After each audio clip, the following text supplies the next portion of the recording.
ഒരു പടം കാണാമെന്നുണ്ടാവും.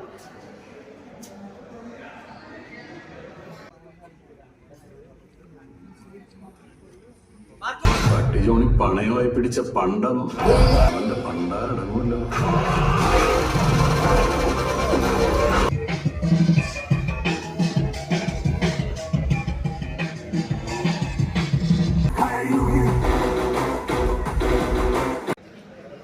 Peak level violence. ഇത് വേറെ ലെവല് പടം, വേറെ ലെവല് പടം. എനിക്ക് ഭയങ്കര ഇഷ്ടമായി. എന്റെ പൊന്നെ, ഒരു രക്ഷയില്ല. കിട്ടു BGM, കിട്ടു വയലൻസ്, കിട്ടു ആക്ഷൻ, കിട്ടു DOP, രക്ഷയില്ല.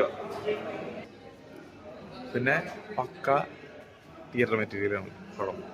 പക്ക തിയേറ്റർ മെറ്റീരിയൽ എന്ന് പറഞ്ഞാൽ പക്ക മിക്സിങ്ങും കളർ ഗ്രേഡിങ്ങും ഡയറക്ഷനൊക്കെ ആളിങ്ങനെയും ചെയ്യും എന്ന് നമുക്ക് തോന്നി പോകുന്ന കിട്ടില്ല സാധനം.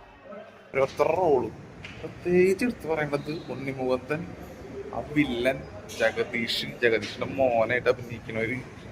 പിന്നെ ഉണ്ണിമുഖത്തന്റെ ഒരു കൂട്ടുകാരനായിട്ടൊരു പുള്ളിയുണ്ട്. പിന്നെ അവന്റെ അനിയനും അവന്റെ ഭാര്യ, പിന്നെ ഒരു 2 ചെറിയ പിള്ളേര്. എന്താ ലാസ്റ്റത്തെ ഒരു 20 മിനിറ്റ് ഛർദിക്കാൻ മരമോ എന്നിട്ട് അവസ്ഥ എന്ന് പറയാൻ പറ്റാത്ത അവസ്ഥ. ഒരു മരവിപ്പായി പോയി. 18 ഞാൻ ഒരു കാര്യം കൂടി ശ്രദ്ധിച്ചു, 18 വയസ്സിന് മുകളിലുള്ളവരാണ് തിയേറ്ററിൽ കയറ്റണുള്ളൂ. അതിന്റെ താഴെയുള്ളവർ എല്ലാവരും പറഞ്ഞു വിട്ടോണ്ടിരിക്കുന്നത് ഒരു കാരണവശാലും പിള്ളേർക്ക് ടിക്കറ്റ് എടുത്തുകൊണ്ട് നിങ്ങൾ ഇതിൻ്റെ ഉള്ളിൽ കയറാൻ വരണ്ട, തിയേറ്ററിലൊന്നും കയറ്റണില്ല, ഇവിടെ മാളുകളിലൊന്നും കയറ്റണില്ല. എൻ്റെ അറിവിൽ അവർ പറഞ്ഞു വിട്ടോണ്ട് നമ്മൾ കണ്ടിട്ടുണ്ടാണ്. അപ്പൊ അവർ പറഞ്ഞു പിള്ളേരെ കൊണ്ട് കയറാൻ പറ്റില്ല എന്ന് പറഞ്ഞു.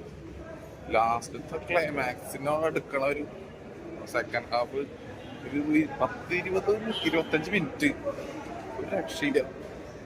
കിട്ടുമെന്ന് പറഞ്ഞ കിട്ടു സാധനമായി കിട്ടി. ഭയങ്കരമായിട്ട് ഇഷ്ടമായി. പിന്നെ ട്രെയിലറിൽ കാണിക്കണത് ഒന്നുമല്ല, ഹെവി സാധനം, ഒരു രക്ഷയില്ല. പൊന്നോ.